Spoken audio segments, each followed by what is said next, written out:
Hola profe, este es mi video acerca de administrativo colombiano. De que vamos a hablar de muchos temas, pero tenemos que empezar con el contrato estatal. ¿Y qué es el contrato estatal? Lo veremos después del siguiente título, que no sé cómo voy a poner, pero lo pondré.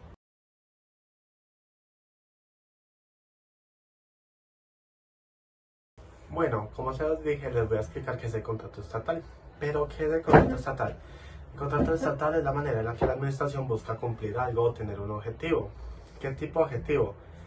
No sé, depende de la necesidad de la administración en este caso. Puede ser contratar algo, comprar algo, contratar a alguien o un sinfín de motivos por los cuales se puede celebrar un contrato estatal. El contrato estatal tiene que tener unas características esenciales, como cuáles. Lógicamente, como dice el nombre, estatal tiene que ser en parte celebrado por el Estado. Pero ¿cómo así que en parte?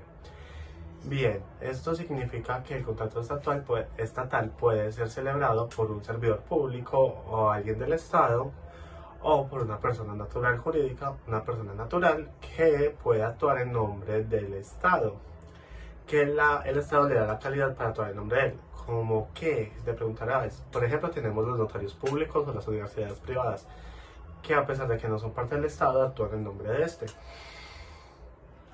El contrato estatal también tiene otras características, como que tiene que seguir los fines del Estado y los fines constitucionales.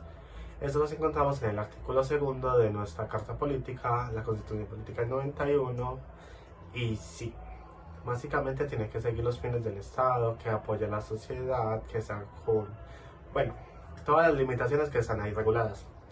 ¿Qué más nos dice el contrato estatal? Pues el contrato estatal tiene que ser obligatoriamente oneroso. ¿Por qué? Porque imagínense un servidor público celebrando un contrato con el Estado de un lote gratuito. Pues no tiene sentido porque te estaría apropiando de algo que es del Estado solo porque es gratuito. Entonces eso tiene ciertas limitaciones. Lógicamente el Estado no puede regalar nada. ¿Para qué lo va a regalar? El contrato estatal está regulado bajo el régimen del Estatuto General de Contratación Pública. ¿Y este estatuto cómo está compuesto?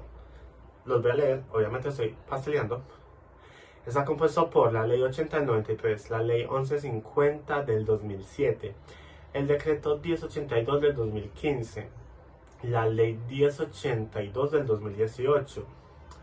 Y esas son todas las normas que integran el Estatuto General de Contratación Pública. Bueno, ¿qué más podemos hablar en este tema? Bueno, parte de muchas cosas. En este tema podemos hablar que la administración puede actuar de diferentes maneras, es decir, o como así. Ejemplo, la administración o las formas de actuación de la administración pueden ser por hechos administrativos, operaciones administrativas u omisiones administrativas. ¿Y esto cómo funciona? Cuando se expide un acto administrativo, esa es la voluntad de la administración, pero hay que cumplir esa voluntad. ¿Y eso cómo se cumple? Eso se cumple con las operaciones administrativas. Te preguntarás, ¿cómo así?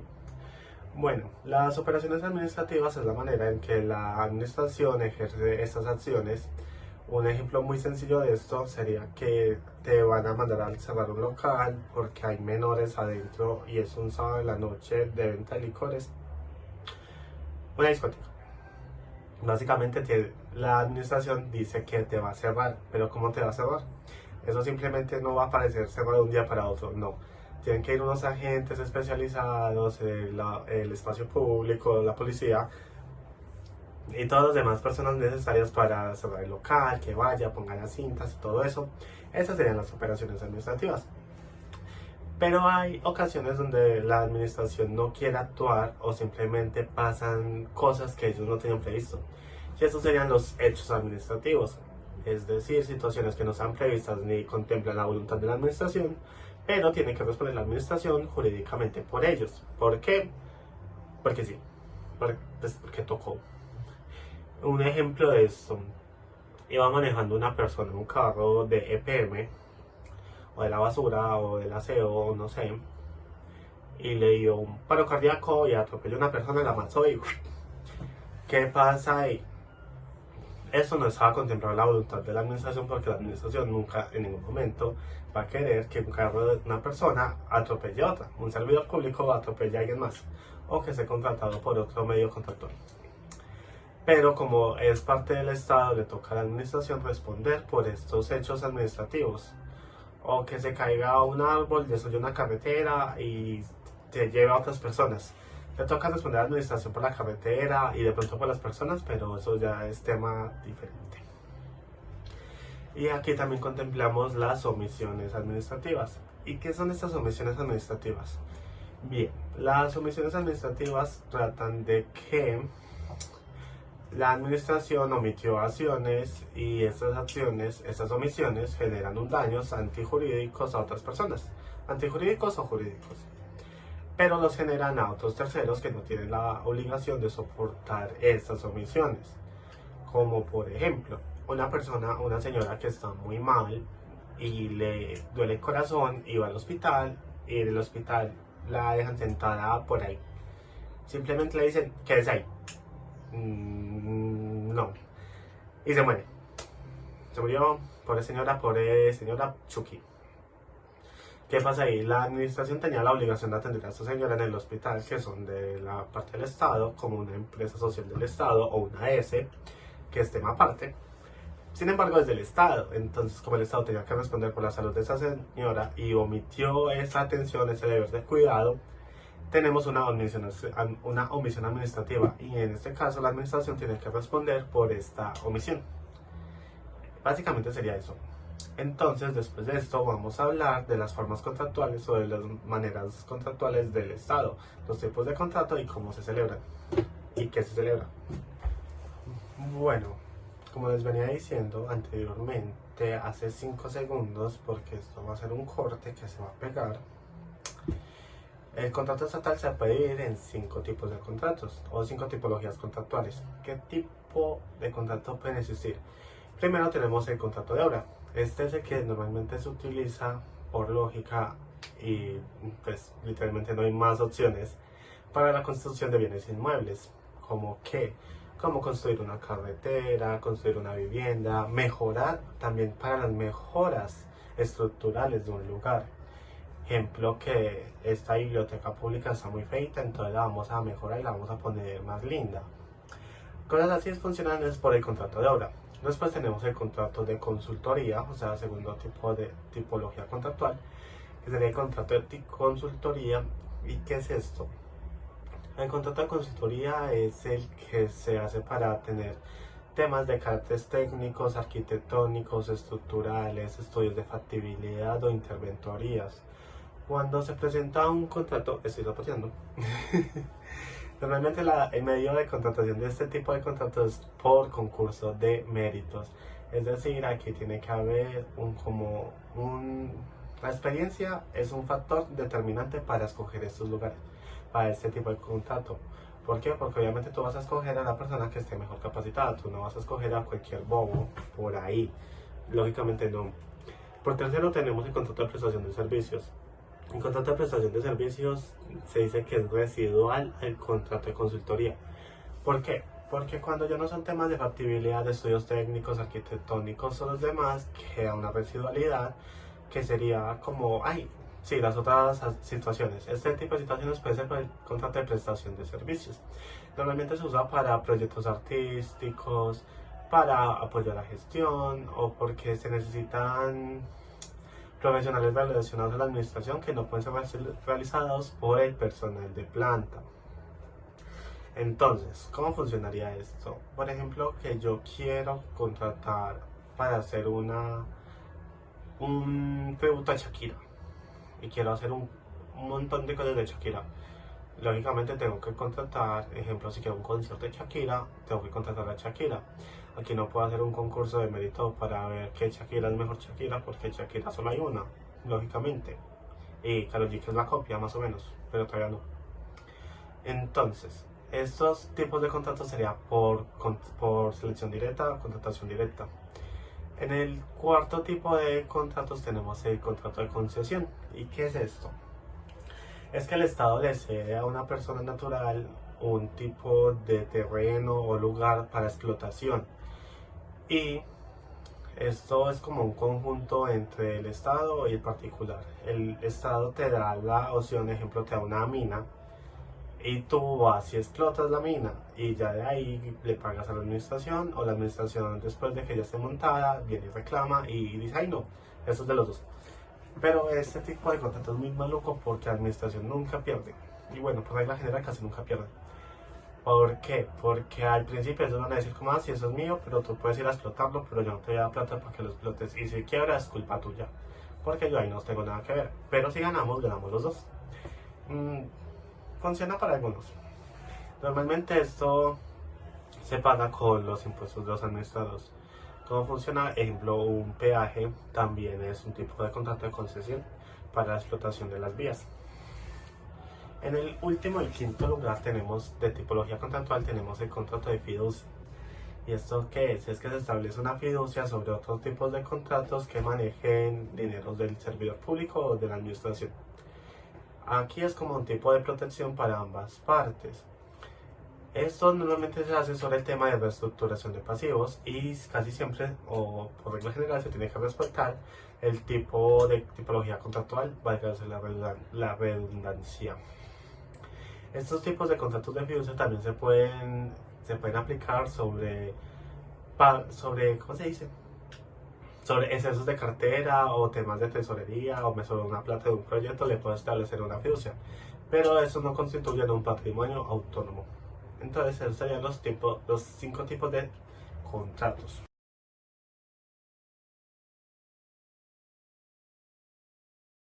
Bueno, ahora veremos cuáles son los criterios para diferenciar si un contrato es estatal o un contrato es privado, o cuáles son las diferencias entre esos dos. Para empezar, la diferencia más notable es la solemnidad. ¿Por qué? Porque un contrato privado puede ser ya sea solemne, real o consensual, pero el contrato estatal casi siempre, o por regla general o obligatoriamente, es solemne, excepto una única excepción, que es la urgencia manifiesta. ¿Y qué es la urgencia manifiesta? La urgencia manifiesta es cuando se pone en peligro la continuidad del servicio o cuando surgen situaciones excepcionales para que se ponen en riesgo esta situación. Esta urgencia manifiesta no es solemne, entonces es la única excepción en la cual el contrato estatal no es solemne. A esa urgencia manifiesta también se le hace un control. ¿Y cómo funciona este control? Y es que después de haberse hecho o ejecutado los actos de urgencia manifiesta, se tiene que mandar como las pruebas al superior jerárquico de la entidad, o al que se le haga o a la entidad que le haga control fiscal a esta entidad. Y de ahí ellos determinan si fue o no fue urgencia manifiesta. En caso tal de que no haya sido urgencia manifiesta, se prosiguen con unos tipos de controles o algunas decisiones, sanciones disciplinarias, caducidades o demás, todo que sea necesario y pertinente. Pues también. Bueno, en el segundo punto tenemos la ejecución del contrato. ¿Y esto cómo funciona? Eso funciona es que la entidad nunca va a estar al mismo nivel de los privados, es decir, la entidad siempre va a estar en un nivel superior a los privados. ¿Y por qué? Porque ella tiene cláusulas o potestades exorbitantes. ¿Y esto qué es? Y eso es que son hechos que por simplemente ser el Estado puede hacer, acciones que puede hacer solo porque es el Estado y se le sale la gana. ¿Qué tipo de acciones pueden ser?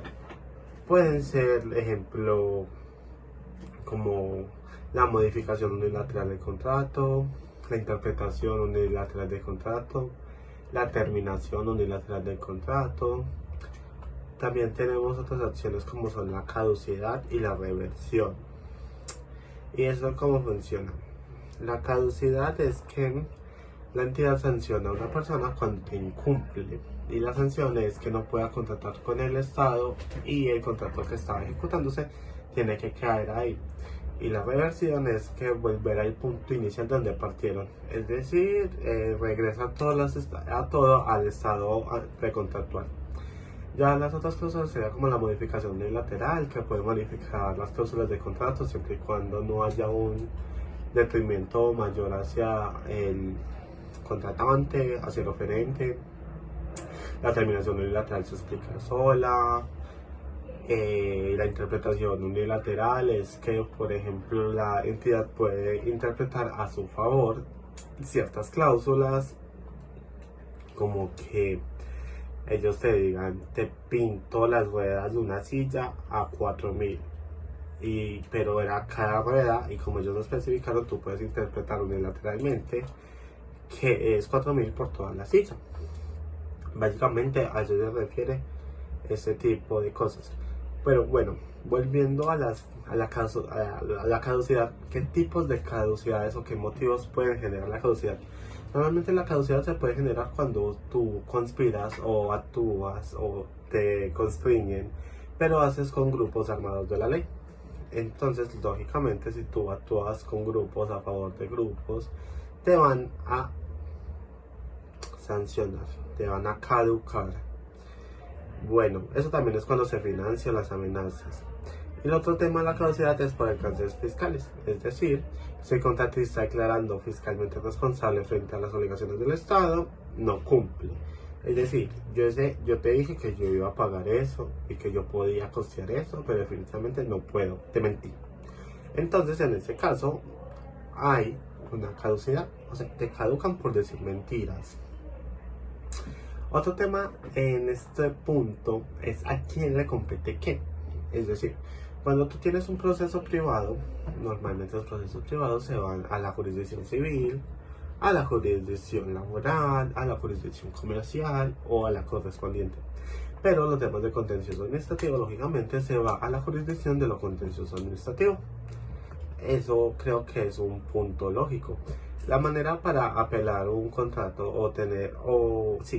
como por así decirlo, apelar, demandar o contradecir, o pues todo lo que quieras hacer contra eso, no puede ser por vía ordinaria. Hay un mecanismo, hay unas situaciones que se llaman controversias contractuales, y todo lo que pase tiene que ser demandado por medio de las controversias contractuales. Veamos qué sigue. El contrato estatal es oneroso. Este punto ya lo había tocado antes, pero los traigo de vuelta. ¿Cómo así que es oneroso? O sea, un contrato estatal no puede ser gratuito, a diferencia de contratos privados, como lo son la donación o la cesión de bienes. Pero no, el contrato estatal siempre tiene que tener bienes, siempre tiene que tener ganancias, porque si no los servidores públicos se aprovecharían de todas estas situaciones para obtener donaciones gratuitas del Estado. Y no, el Estado no puede perder así tan bobamente. Entonces, otro punto, la última diferencia, y es que el contrato estatal es conmutativo. Es decir, que cuando hago el negocio sé que voy a dar y a recibir.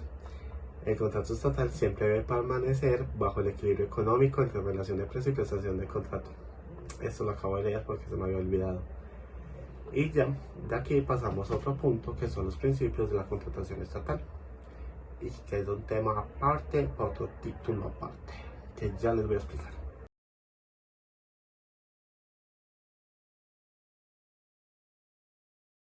Bueno, seguimos acá con los principios de la contratación estatal, y como sabemos, todo en el derecho tiene principios, ya sean los principios constitucionales, los principios de la seguridad social, los principios del derecho penal y demás.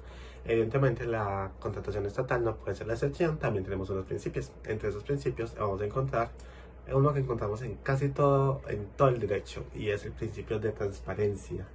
¿Y esto qué nos quiere decir? Eso nos quiere decir que la publicidad, tiene que haber una publicidad, libre concurrencia de oferentes, o todo lo posible para que la actuación sea legitimada. Entre esto también tenemos que encontrar que eso se encuentra regulado por el SECOP, que el SECOP es el sistema electrónico de contratación pública. Todas las ofertas de licitaciones se agregan ahí, se publican ahí, que es una página del Estado. También entre la publicidad tenemos que ver algo, y es que las personas o los inscritos o los oferentes no estén ni incompatibles ni inhabilitados. ¿Y eso cómo lo descubrimos? Eso lo encontramos en el régimen de inhabilidades e incompatibilidades. ¿Y eso cuál es? Es el artículo 8 de la ley 80 del 93. ¿Y qué nos dice? Esto va a ser muy leído porque son demasiados artículos, pero les voy a explicar muy bien. Bueno, empezamos con las inhabilidades. son inhábiles para la contratación estatal. Primero, las personas que hayan sido inhabilitadas por temas de ley o de constituciones o demás. En el segundo lugar tenemos a las personas que hayan participado en una licitación estando inhabilitadas por el artículo anterior. Es decir, tú eres inhábil si la ley te lo prohíbe, y si igual te presentas vuelves a quedar inhábil, o sea, doblemente inhabilitado.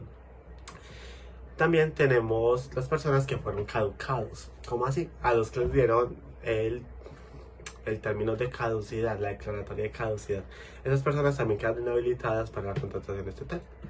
Tenemos las personas que en sentencia judicial hayan sido condenados por pena accesoria a la pérdida de sus derechos políticos o la interdicción de estos. Eso quiere decir que si te condenaron penalmente y tu pena accesoria era pérdida de los derechos políticos, tampoco puede ser o presentarte a temas de licitación para la contratación del Estado. Veamos qué sigue. Quienes sin justa cosa se abstengan de suscribir el contrato estatal adjudicado. Es decir, ¿qué es la adjudicación para empezar?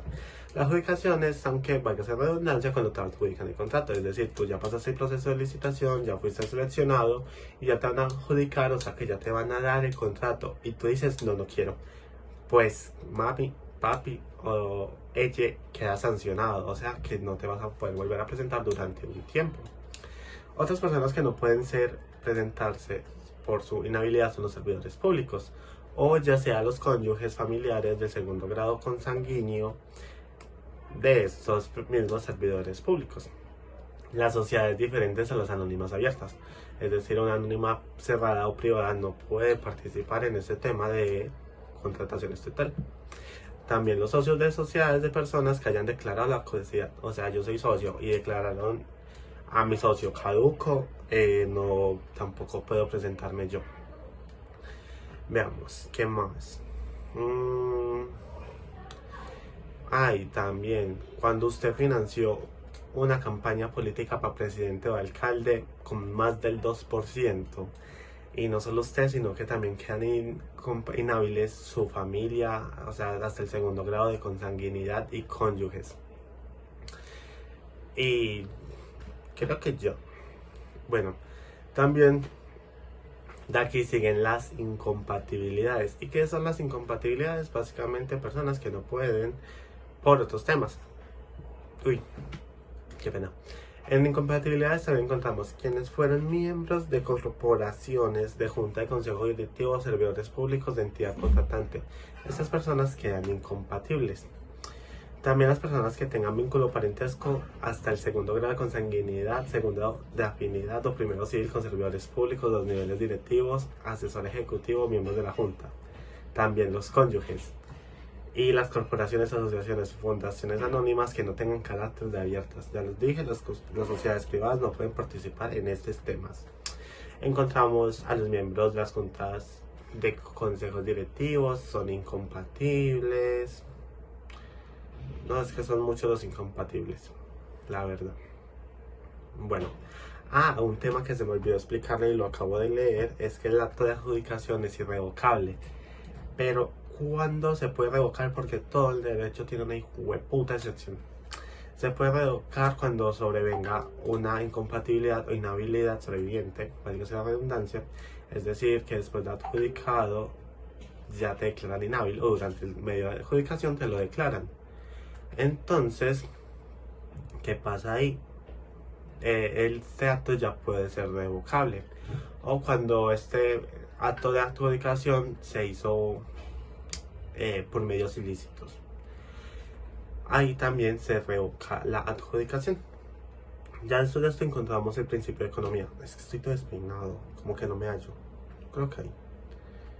La economía es que garantiza una planeación eficaz del contrato, es decir, que se programen bien los cronogramas y todo lo que componga esto. Esto normalmente se da durante la etapa precontractual del contrato. Y aquí también podemos ver los temas de la factibilidad. ¿Y qué es la factibilidad? La factibilidad es que se tienen que hacer unos estudios antes de hacer el contrato y existen 4 tipos de estudios de factibilidad. Tenemos la viabilidad técnica, económica, jurídica y social. ¿Y qué es? La técnica se refiere a cómo se puede hacer el contrato, que si se puede hacer o que físicamente sí sea posible hacer el contrato. La económica es que económicamente sea viable, que sí se pueda pagar. La jurídica es que vaya contra todas las, o que vaya con todas las normas eficientes si se tienen otras normas que apoyar o hay restricciones legales. Y la social es que tenga que ver o apoyar a la sociedad. Básicamente eso sería todo por los temas de los principios. ¿Por qué? Porque boté mi documentico. Bueno, dentro del cronograma tenemos todos los tiempos que se establecen para hacer la ejecución del contrato. Desde cuando se suscribe hasta cuando tienen que entregar cierta parte o hasta cuando se acaba. Normalmente se acaba, es una manifestación de voluntades, o sea que eso se decide entre las dos partes. Y para esos tiempos de cronograma se pueden hacer, como así, se pueden pedir o se pueden ajustar, esos no son así obligatorios. Dentro también de esta etapa de la economía, de este requisito, de este principio, encontramos el pliego de condiciones. ¿Y qué son los pliegos de condiciones? Son las condiciones que se tienen que cumplir para usted ser parte de este concurso de mérito, de este concurso de selección. Y que hay varios tipos de condiciones. Tenemos condiciones habilitantes, que son las que te ayudan o las que tienes que cumplir obligatoriamente para ser parte, para proponerte. Y tenemos otros tipos que son los requisitos materiales o de puntuación.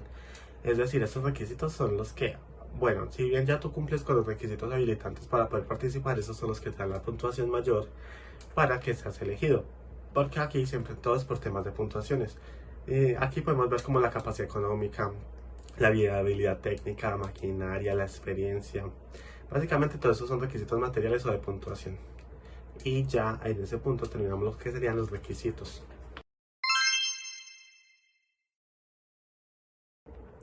Bueno, en el siguiente apartado sigue algo muy curioso y es que vamos a hablar de lo que vimos con el profesor Juan José. ¿Por qué? Porque a pesar de que nos habló de temas que ya habíamos visto, cosas que ya sabíamos, metió nuevos temas que les parecen importantes y lo fueron después, aunque mucha gente no lo notó.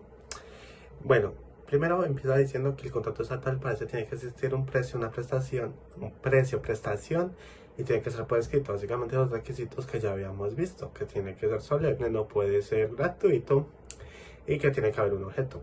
Es un acuerdo de voluntades elevado a lo escrito, básicamente lo trata como una fórmula matemática.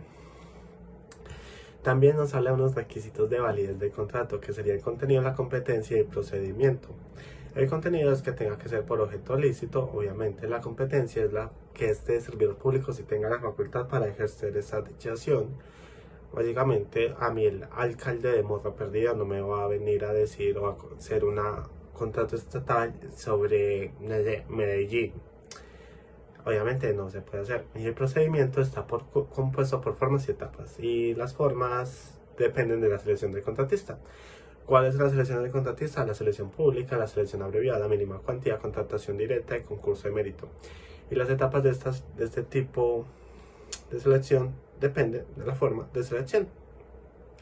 Cuando se viola uno de los requisitos se genera una nulidad absoluta y la nulidad absoluta puede y debe ser declarada de oficio. Es decir, que incluso el Ministerio Público puede alegar esta nulidad. De oficio es que no se tiene que pedir, sino que se tiene que hacer obligatoriamente y también la pueden pedir las partes. También obviamente existen nulidades relativas, que son los demás vicios del derecho privado, y estas de lógica se pueden sanear. Veamos. El profesor también nos habla de las cláusulas exorbitantes, que fue lo que ya vimos acerca del tipo de contrato. Y de lo que pasa en esas cláusulas abusivas o exorbitantes, ya sabemos, está la interpretación unilateral, modificación unilateral, terminación unilateral, caducidad y reversión. Bueno, como ya lo mencionamos, en contratos estatales es un acuerdo de dos voluntades entre un privado, un ente público y otro, entre una entidad estatal y un privado, o entre una entidad estatal y otra entidad estatal. Estos se denominan los contratos interadministrativos. ¿Lo que pasa? Casi siempre, o en la mayoría de los casos, interviene un tercero, pero no es un interventor, sino que simplemente existe, pero está ahí. Y hay que tomarlo en cuenta, que es Colombra Compra Eficiente. ¿Y qué es Colombra Compra Eficiente? Esto se encarga de establecer los planes y políticas en tema de contratación estatal. Aparte son los que se encargan de manifestar los precios marco o los acuerdos marco de precio para ciertos tipos de contratación estatal dependiendo de la selección. Estos son obligatorios y establece dos actividades importantes que establece los pliegos tipo y los pliegos de condiciones generales y se encarga del acuerdo marco de precio, como ya lo habíamos mencionado. Y es que cuando la administración requiere contratar de servicios con características técnicas uniformes en el acuerdo de Colombia Compra Eficiente, si se encuentran este tipo de bienes que quiere contratar, tiene que hacerlo mediante Colombia Compra Eficiente de acuerdo a los acuerdos marcos de precio. Y bueno, aquí hay una prestación que es un bien o una obra de servicio y el precio. El precio tiene dos clases de precios, el precio directo y el precio indirecto. El precio directo es es el valor intrínseco de la obra, el bien o el servicio. Sin embargo, el precio indirecto es una fórmula matemática A y U, que es administración de imprevistos y utilidades. La administración es el costo innato del contrato, inherente al bien, obra del servicio.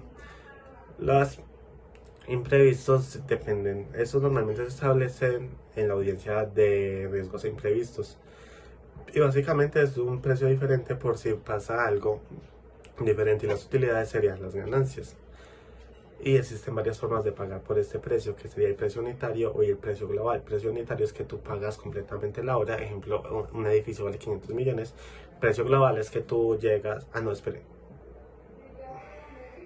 lo confundí. El precio unitario es que se cobra uno a uno los servicios o los bienes, es decir, el cemento valió esto, los ladrillos valieron esto, los clavos esto, la gente, la mano de obra y todo es un valor único, unitario. El precio global es, como te decía, se paga por toda la obra.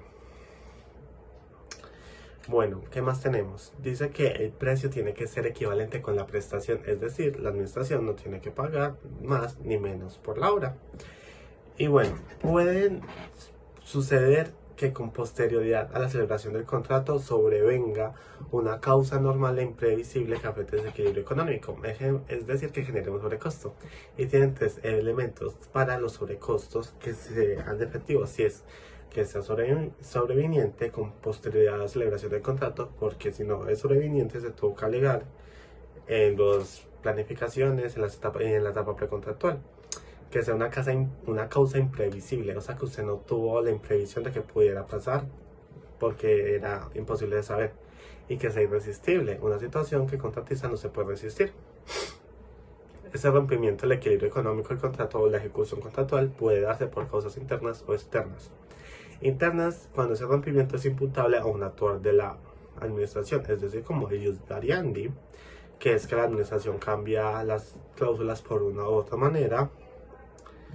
Y para este incumplimiento de la administración existen dos teorías, que dice que una es causal de rompimiento del equilibrio contractual y otra que dice que no es un rompimiento del equilibrio contractual. Y ya tenemos las causas externas, que son la teoría de la imprevisión y el hecho de un príncipe. Teoría de imprevisión es fuerza mayor, caso fortuito, casos imprevisibles, y el hecho de príncipe sea cuando a través de una norma jurídica de carácter general se modifica el valor del contrato por órdenes del príncipe, que sería el Estado. Es decir, que se pongan un impuesto sobre algo que hace que los costos se eleven. Pero la doctrina dice que el hecho del príncipe tiene que ser causado por la misma entidad y no por otra entidad. Es decir, que si el Senado establece unos impuestos y tú tienes un contrato en la alcaldía, no sería el hecho del príncipe, sería teoría de la imprevisión. O eso fue lo último que entendí en la clase. Veamos. Cuando ocurren este tipo de situaciones, el contratista tiene que mandar a la administración una carta solicitando que se restablezca el equilibrio contractual de la obra, obviamente del contrato. Y tiene otros requisitos. Es que sea una formalidad de existencia de contrato actual, y si no tiene escrito, no nace a la vía jurídica. Es decir, tiene que estar todo por escrito. Y ahora sigue un tema muy importante y el tema más largo, que sería las formas de escogencia del contratista.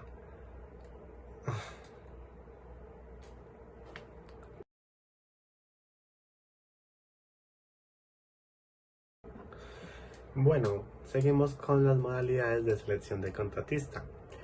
Pero creo que primero que hay que hacer una gran diferenciación entre quiénes pueden ser los contratistas. Evidentemente tiene que ser el Estado, pues en temas de contratación estatal, lógicamente. Tiene que ser el Estado o personas autorizadas por el Estado. También esas personas podemos ser empresas de economía mixta, donde el Estado tenga más del 50% de esta empresa. Tenemos cabildos indígenas, cabildos abiertos, comunidades indígenas, comunidades negras. ¿Qué más? Podemos encontrar también personas que no tienen personalidad jurídica, como cuáles, los consorcios o las uniones libres. Entre ellos hay una gran similitud, sin embargo la diferencia es la responsabilidad. ¿Cómo así? Veamos. Entre propuestas, obligaciones del contrato, el consorcio y la unión temporal resuelven de manera solidaria. Sin embargo, por los hechos, omisiones o sanciones, los consorcios responden de manera solidaria y las uniones libres dependiendo del acuerdo de la participación o de su parte en la parte. Pero les dije que era, pero pues les dije cómo funcionan, pero no que son. Los consorcios son uniones libres, son como uniones entre dos empresas o dos personas para hacer un contrato. Esas van desde el inicio hasta que acabe el contrato, tienen que estar formados y normalmente no tienen personalidad jurídica, obviamente no la tienen, pero responden de manera, ya les dije cómo responden. Y si pueden ser responsables de contratación, pueden ser para comparecer ante la jurisdicción. Sin embargo, también tenemos otro tipo de personas que están en el régimen exceptuado, entonces a ellos no se les aplica este régimen de contratación pública de todo lo que hemos visto. ¿Cuáles son? No sé. Luego les explico cómo funciona eso. Entre las modalidades de selección las encontramos en la Ley 1150 del 2007, en el artículo 21112222111222 o algo así. ¿Y cuáles son estos tipos de selección? Tenemos la licitación pública. Para empezar, es la regla general, o debería serlo. No debería serlo en Colombia, aunque no lo es. Sin embargo, es el proceso más complejo, por lo tanto es el proceso más transparente. ¿Y cómo funciona? Tiene varias fases. Consiste en que se hace una invitación pública a los oferentes por medio del SECOP, que ya le dije que es el Sistema Electrónico de Contratación Pública. Se hace la invitación para que los oferentes presenten sus propuestas. Hay que tener unos requisitos para que puedan comparecer o no. Eso tiene que ser por sobrecerrado. Tiene que ser por sobrecerrado para garantizar transparencia y se llaman lances. Estos lances serían como los sobrecerrados a las propuestas. Se abre por sobrecerrado para tener temas de transparencia. Por regla general es la subasta inversa. Es decir, ustedes me dan el precio y yo escojo el mejor de todos. Y el que tenga el mejor precio se le debe adjudicar el contrato. Obviamente siempre que cuente con los requisitos habilitantes que ya se le explicaron. Y también los de puntuación. Para garantizar que el objeto no se vaya a ejecutar por el precio, se pone un precio base. Es decir, que para que no todos se pongan de acuerdo para dar precios muy altos o muy bajos, se tiene que poner un precio base. Y aparte de este precio comienzan las ofertas de quién puede ofrecer mejor o quién no. Sin embargo, hay que tener en cuenta que no vaya a ser una propuesta artificialmente baja, porque después puede ser un problema para la administración. Esas ofertas tienen que ser descartadas de manera inmediata. Bueno, para revisar estos precios hay unos criterios como un valor promedio, desviación estándar del valor de la oferta, la diferencia entre el costo del contrato y el valor medio de las ofertas. O sea, hay muchos requisitos para saber si un precio es artificialmente bajo o no. Aparte, la entidad tiene la capacidad de revisar el historial de las personas, ya que esos tienen que estar inscritos en el registro único de proponentes.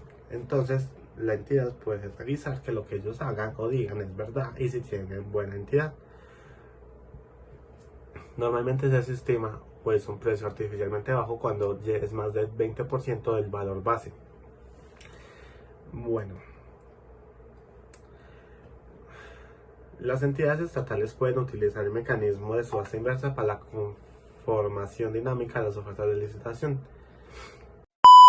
Después de que las entidades se proponen, se lancen, hacen sus propuestas, se revisan todos los requisitos habilitantes, los de puntuación, también las ofertas dinámicas o las ofertas definitivas. O sea, después de haber hecho, vienen unas audiencias, que son las audiencias de la licitación. Pueden ser dos, las de asignación de riesgo o la audiencia de adjudicación. En la audiencia de asignación de riesgos se asignan todos los riesgos, los imprevistos que puedan ocurrir o no durante la obra. Y para esto debe presentar el análisis de riesgos efectuados y hacer la asignación de riesgo definitivo. Y también tiene que hacer la audiencia de adjudicación, es decir, en la audiencia a quién se le va a dar el contrato y por qué motivo. Sí, pues porque cumple los requisitos, porque fue la mejor oferta y porque fue el que ganó básicamente esa licitación. Y hay un proceso, un gran proceso en todas sus audiencias, como que se le tiene que dar la palabra a los oferentes que lo soliciten para que hablen, pueden explicar los motivos, pueden pelear por los cuales no fueron lanzados, porque hubo una teoría de la imprevisión, por muchas situaciones. Normalmente en la audiencia de adjudicación ya no se aceptan mejoras, pero se aceptan como comentarios sobre la licitación. Y ya apenas terminada las terminaciones, las intervenciones de todos los asistentes, se procederá a tomar la decisión a quien corresponda, es decir, a la persona que se ganó esta licitación pública. Y todo esto está cronogramado, es decir, que tiene unos tiempos específicos que se determinan en los pliegos de condiciones que se determinan cuando se lanza la oferta. Ahí ya la gente ve si tiene los requisitos, si cumple o no, y también tiene todos los, ¿cómo se dice? Tiene todo el cronograma de lo que pueda pasar o no pueda pasar. Si hay una situación excepcional externa y esta cambia el puntaje de un proponente, se debe suspender la adjudicación, modificar los puntajes correspondientes y ahí se hace de nuevo la audiencia de adjudicación. Esto se hace por medio de un acto administrativo que se hace antes del contrato, es decir, no se puede atacar con controversias contractuales porque todavía no hay contrato. Se ataca con nulidad y restablecimiento del derecho y tiene un término de máximo 4 meses para atacar ¿cómo se dice? Para atacar este acto administrativo. Bien, de aquí seguimos con la selección abreviada, que es una modalidad de escogencia del contratista que se tiene en cuenta unos factores que son de carácter técnico, circunstancias de contrato y modalidades y demás. Es un proceso más simplificado, mucho más fácil que la licitación y es más corto. Esto tiene unas causales taxativas, es decir, sí o sí lo que dice la ley, que es el artículo número 2, el numeral 2 del artículo 2 de la ley 1150. Y dice más o menos así. Es como en el primer literal dice: para la adquisición o suministro de bienes y servicios de características técnicas y uniformes que se hace mediante compra eficiente por los acuerdos marcos de precio. También tenemos contratación de menor cuantía, porque cada estado, cada entidad tiene una cuantía dependiendo del municipio donde está, y ya dependiendo de la cuantía, que depende de cuánto gana el municipio, de cuánto plata tienen. Si es de menor cuantía, tiene que ser por selección abreviada. Y te tira 5 características, que son más o menos así. Para entidades que tengan un presupuesto anual superior a 1.200.000 de salarios mínimos legales, la menor cuantía será 1.000 salarios mínimos. Para los que tengan un presupuesto anual superior o igual a 850.000 salarios e inferiores a 1.200.000, la menor cuantía serán 850 salarios mínimos mensuales. Las que tengan un presupuesto anual superior a 400.000 salarios y menos de 850.000 la menor cuantía será de 650 salarios mínimos. Los que tengan un presupuesto anual superior o igual a 120.000 y menos de 400.000 tienen la menor cuantía son 450 salarios mínimos. Y los que tengan un presupuesto anual inferior de 120.000 salarios, la menor cuantía serán 280 salarios mínimos. Y veamos, en el tercer literal más o menos habla de celebración de contratos de prestación de servicios de salud, pero solo de este tipo. Y Veamos, en el siguiente literal, o la siguiente manera para la selección abreviada, la contratación cuyo proceso de licitación pública haya sido declarado desierto. Y eso es muy curioso, es decir, si la licitación no tiene proponentes, se declara desierto, lo que hace que sean menos requisitos para acceder a ella. Por lo tanto, la idea o lo general es que haya nuevos proponentes. La pena de que no se declare por selección abreviada una licitación pública es que se verá iniciar completamente de nuevo el proceso, y eso sería mucha pérdida de tiempo. Y si se opta por la selección abreviada, la entidad deberá prescindir de recibir manifestaciones de interés, es decir, no recibirá más ofertas, sino que con las que ya tuvo, y esas causales y esas ofertas obedecen a causales de precio. Otra manera de selección abreviada es para la enajenación de bienes del Estado, con excepciones de los que dice la ley, que es la ley 226 de 1995. ¿Y qué más? También, es que son muchos. Los productos de origen o destinación agropecuarios que ofrezcan en las bolsas de productos legalmente constituidas. Es decir, cuando todas las personas agropecuarias que ejerzan este tipo de comercio en una zona se unen y crean una bolsa de productos, es que esas tengan todas el mismo precio. Entonces, todos los productos que sean más o menos así, ejemplo, los cafeteros que se unan de ciertas regiones y vendan todo el café al mismo precio. Esas serían las bolsas de productos legalmente constituidos. Entonces, todos los productos de origen o destinación que se ofrezcan en estas bolsas. Los actos y contratos que tengan por objeto directo las actividades comerciales e industriales propias de las empresas industriales y comerciales estatales y las sociedades de economía mixta. Bueno, también tenemos los contratos de las entidades cuyo cargo se encuentra la ejecución de programas de protección de personas amenazadas, desmovilizadas, indígenas, negras. Más o menos eso dice la norma. Y básicamente seguiríamos con el concurso de mérito. Y esto corresponde a la modalidad de selección prevista para la selección de consultores o proyectos. Es decir, para los contratos de consultoría tiene que ser por concurso de mérito, en la que podrán utilizarse un sistema de concurso abierto de precalificación. Esto último, en caso de la conformación de la lista de precalificaciones, será mediante convocatoria. Mensaje. Se hace por convocatoria pública, permitiendo establecer listas limitadas de oferentes, es decir, que no se haya lanzado todo el mundo, sino los que hayan sido precalificados.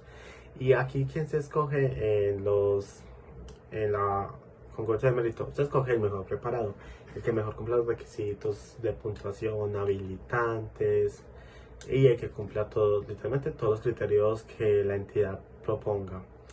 Y ya se hace para consultorías, planos arquitectónicos, para proyectos técnicos, básicamente eso.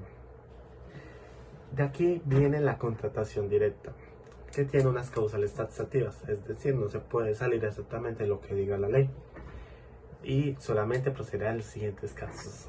Por urgencia manifiesta, como ya les expliqué, que está en el artículo 42 de la ley 80.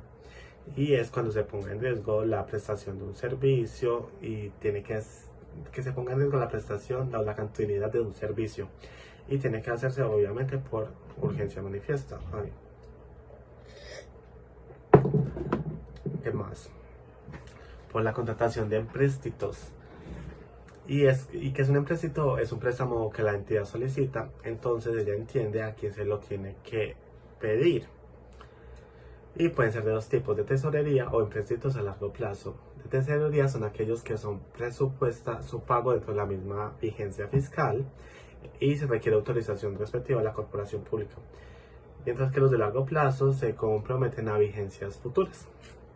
También tenemos los contratos interadministrativos, es decir, los que vienen de una parte de una administración o de la otra, siempre que las obligaciones derivadas de los mismos tengan relación directa con el objeto de la entidad ejecutora. Es decir, yo no puedo contratar a Metro de Medellín para que me restaure un parque, para que me haga la construcción del Parque de las Aguas. no puedo. ¿Por qué? Porque no funciona el objeto de la entidad no tiene nada que ver con estas obligaciones que yo estoy pidiendo.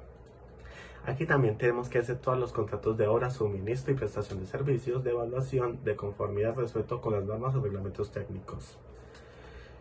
Veamos, eso es un punto largo. Tenemos después la contratación de bienes y servicios en el sector defensa que necesitan reserva. ¿Por qué? Porque si yo necesito algo que sea obviamente de reserva, que no todo el mundo pueda saber, no lo puedo hacer por el SECOP, el sistema Colombia Compra Eficiente.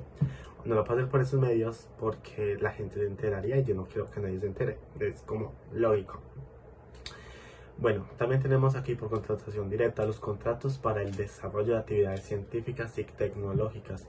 ¿Por qué? Porque yo voy a escoger a los mejores capacitados y los escojo a mi manera. También los contratos de encargo fiduciario que celebran las entidades territoriales cuando inician un acuerdo de reestructuración de pasivos, algo que ya habíamos mencionado con anterioridad. Aquí también encontramos cuando, por ejemplo, que necesita pluralidad de oferentes en el mercado. Es decir, yo necesito una maquinaria que solo tiene una persona, una empresa en Colombia. Lógicamente, si es lo que yo necesito, tiene que ser por contratación directa. Pero tengo que especificar por qué tiene que ser esto y qué es lo que necesito y por qué, o sea, tengo que aceptar todos los motivos porque esa es la única persona que lo tiene. O sea, tengo que explicar todo. También para la prestación de servicios profesionales y el apoyo a la gestión, como lo habíamos mencionado anteriormente, y para los trabajos artísticos. ¿Por qué? Porque si yo tengo que hacer una obra de Botero, yo voy a escoger a Botero, aunque esté muerto. Y es que no conozco otro escultor colombiano. Maluma, como dijimos ese día en clase. Bueno, también en ese modo de selección tenemos los contratos de arrendamiento y adquisición de inmuebles. También la contratación de bienes y servicios de la DIAN que requieran reserva para su adquisición. También podemos encontrar selección de peritos y expertos asesores técnicos para presentar o contradecir el dictamen pericial en procesos judiciales. Creo que eso se explica solo. Ejemplo, si yo necesito controvertir una decisión judicial o unos hechos, tengo que ser un perito especializado, entonces tiene que ser por contratación directa. Bueno, tiene que ser también por contratación directa, los contratos o convenios que se celebren con cabildos indígenas, asociaciones de cabildos indígenas, autoridades indígenas y toda la chimbada de los indígenas.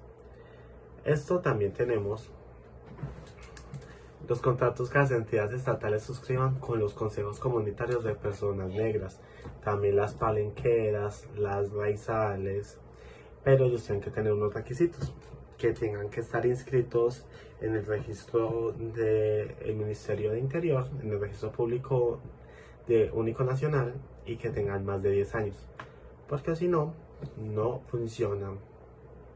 Y también para situaciones y emergencia de desastres dentro de sus territorios, aunque esto podría tomarse como urgencia manifiesta. Pero hay algo aquí, y es que cuando ocurra una catástrofe o algo dentro de un estado, pues dentro de un territorio, lo ideal es que las cosas se compren a los indígenas, a los agropecuarios, a los afrocolombianos, a los raizales o a todas estas minorías. Entonces todos los contratos que sean para adquisición de bienes y servicios tienen que ser con ellos. Y veamos, la contratación directa, como les dije, tiene que ser justificada. Tengo que mostrar la causal que estoy invocando, el objeto del contrato, el presupuesto para esta contratación y el lugar donde se podrá consultar los estudios donde llevo todo el proceso. ¿Por qué? Porque tiene que existir un tema de transparencia. Yo no puedo contratar a una persona sin que nadie sepa. Tengo que llevar todo un registro de esto. Este acto administrativo no es obligatorio cuando se trata de prestación de servicios profesionales y de apoyos a la gestión. Perdón. Y si la causal de contratación es por urgencia manifiesta, el acto administrativo que lo aclare hará las veces de acto administrativo y de justificación. Y en este caso la entidad estatal no está obligada a elaborar estudios ni documentos previos porque no puede. Sí, obviamente es una urgencia manifiesta. Bueno, aquí continuamos con contratación de mínima cuantía. ¿Y qué es la contratación de la mínima cuantía? Te preguntarás. Excelente pregunta. Como ya les dije, cada entidad tiene una cuantía. Entonces, la contratación de mínima cuantía es la última manera de selección de contratista y es cuando su valor no exceda el 10% de la menor cuantía. Y ya la menor cuantía la determinamos dependiendo del municipio donde se han inscrito las personas. Y se efectuará de conformidad con las siguientes reglas. No importa el objeto contractual, solo depende de la cuantía. Y es que se publica una invitación.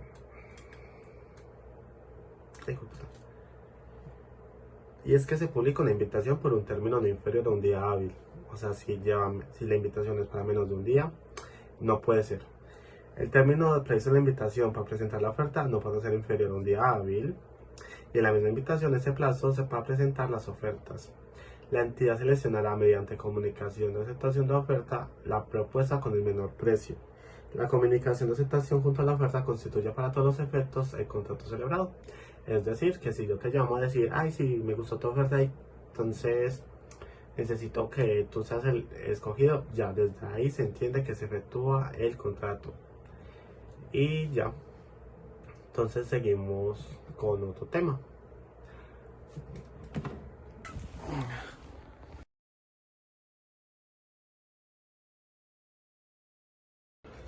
Ya, por último, y casi que no, tenemos las etapas de la contratación. Esas etapas son tres: la etapa precontractual, la etapa contractual y la etapa postcontractual. Trabalenguas.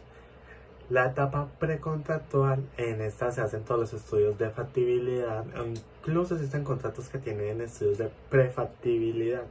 Vas a ver si son viables hacer los estudios de factibilidad, lógicamente. ¿Qué más podemos encontrar acá? Normalmente en esta etapa es donde se firman todas las pólizas y garantías que son obligatorias para la etapa contractual. Las normas normales serían como la garantía de la seriedad de la oferta, es decir, es una póliza que dice que tú sí eres serio para contratar, pero normalmente no es obligatorio en los procesos de mínima cuantía o de contratación directa. Y hay muchos tipos de pólizas, hay muchos tipos de garantías. Tenemos la garantía de suficiencia por cumplimiento, y ya todo eso depende de unos montos, de unas cuantías, de cuántos salarios mínimos equivale el contrato, de cuánto vale todo. Normalmente son el 10% en casi todo. Es que no son demasiadas garantías. Tenemos también que en esta etapa se firman todos los requisitos para la etapa contractual. En la etapa contractual es cuando ya se da el inicio al contrato. ¿Qué podemos encontrar en esa figura? En la etapa contractual podemos encontrar todos los tipos de anticipos, que los anticipos pueden ser dos, pues el anticipo y el pago anticipado. El anticipo es con plata a la entidad, pago anticipado es de las utilidades que adquiere la persona, el contratista. Normalmente, y lo ideal es que es obligatorio que no sobrepase el 50% del contrato. Entonces, si yo, por ejemplo, para construir unas casas necesito un anticipo, lo pido, pero ese no puede ser el 50%. Y todo lo que se gasta se tiene que justificar. Y no se pueden combinar anticipo y pago anticipado, que son diferentes, para tener más del 50%. Es decir, yo puedo tener un 30% de anticipo o un 20% de pago anticipado. Veamos. También, veamos.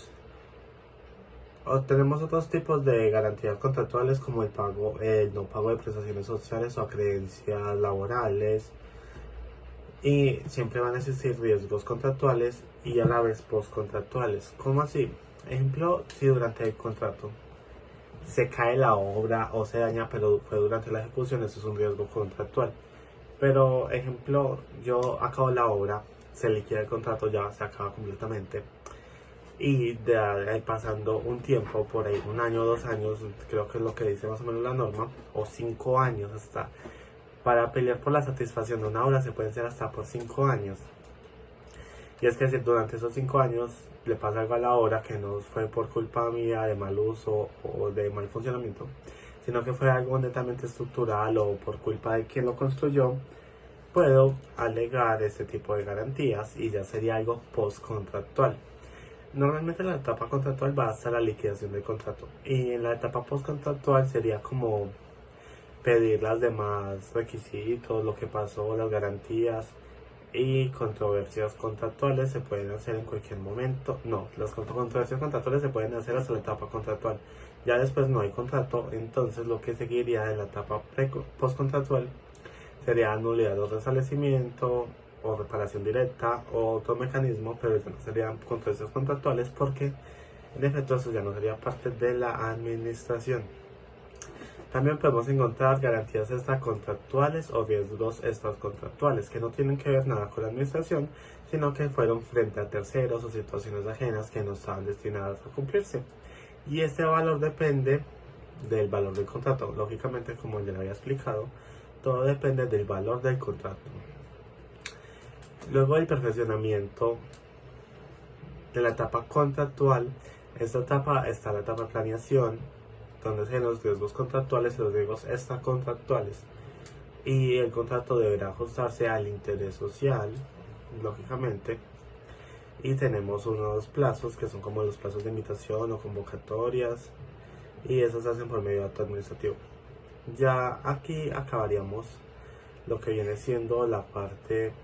Ya lo otro que serían las nulidades, restablecimiento del derecho, contratación, la reparación directa y controversias contractuales. Pero yo creo que eso ya no hace parte del video, y si lo hace, pues no voy a hablar de eso porque ya acabamos, casi que no.